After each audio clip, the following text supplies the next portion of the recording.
बहुत समय पहले रहीम नाम का एक मछुआरा नदी के किनारे रहता था। वैसे तो रहीम बहुत गरीब था, पर उसका एक नियम था कि वो एक दिन में केवल 3 बार ही मछली पकड़ने के लिए नदी में जाल फेंकता था। अपने इस नियम की वजह से उसे कई बार भूखा भी सोना पड़ता था, पर रहीम कभी अपना नियम नहीं तोड़ता था। एक दिन हमेशा की तरह रहीम जाल लेकर नदी के किनारे गया और पहली बार जाल नदी में फेंककर इंतजार करने लगा।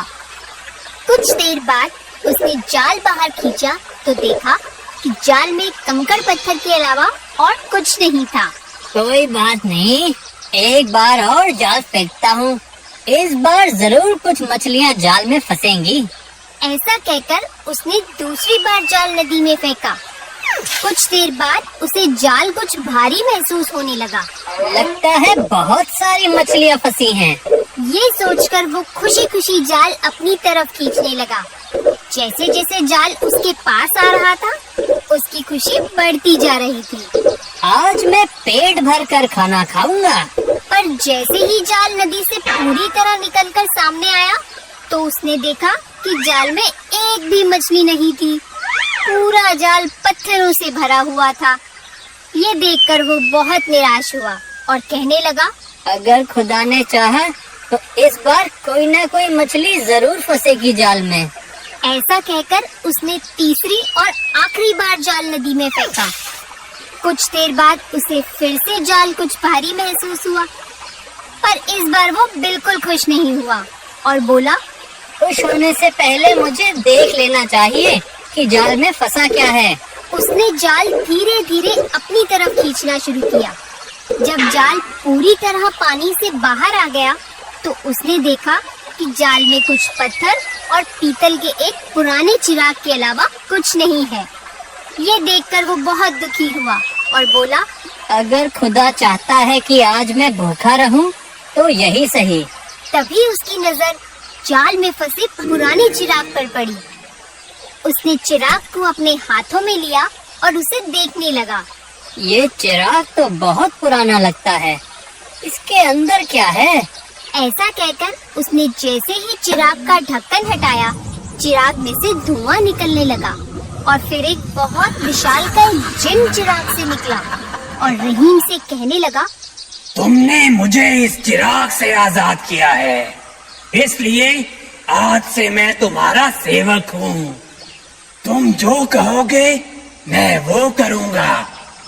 बस मेरी एक शर्त है कि मैं खाली नहीं बैठ सकता, इसलिए अगर तुमने मुझे कोई काम नहीं बताया और मुझे खाली बैठना पड़ा, तो मैं तुम्हें उसी वक्त मार दूंगा और हमेशा के लिए आजाद हो जाऊंगा।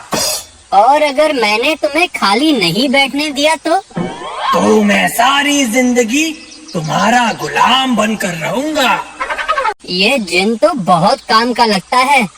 मैं इससे कुछ भी करवा सकता हूँ, और जहाँ तक इसके खाली बैठने की बात है, तो मैं इसे ऐसे ऐसे काम दूंगा कि ये कभी खाली नहीं बैठेगा। जल्दी से मुझे कोई काम दो। रहीम को बहुत तेज भूख लगी थी, इसलिए उसने जिन से कहा, मेरे लिए लजीज पकवान का इंतजाम करो। रहीम के ऐसा कहते ही जिन ने अपना हाथ आगे बढ़ाया और अगले ही पल लजीज पकवान की एक बहुत बड़ी थाल उसके सामने हाजिर हो गई। लजीज पकवान देखते ही रहीम के मुंह में पानी आ गया, लेकिन तभी जिन गुस्से से बोल पड़ा, मुझे काम दो, नहीं तो मैं तुम्हें मार डालूंगा। मेरे रहने के लिए एक बहुत बड़ा महल बनाओ। जिन ने फिर अपना हाथ आगे बढ़ाया और रहीम के पीछे एक बहुत बड़ा महल बन गया। मुझे और काम दो, नहीं तो मैं तुम्हें मार डालूंगा। अब रहीम बहुत हैरान परेशान हो गया।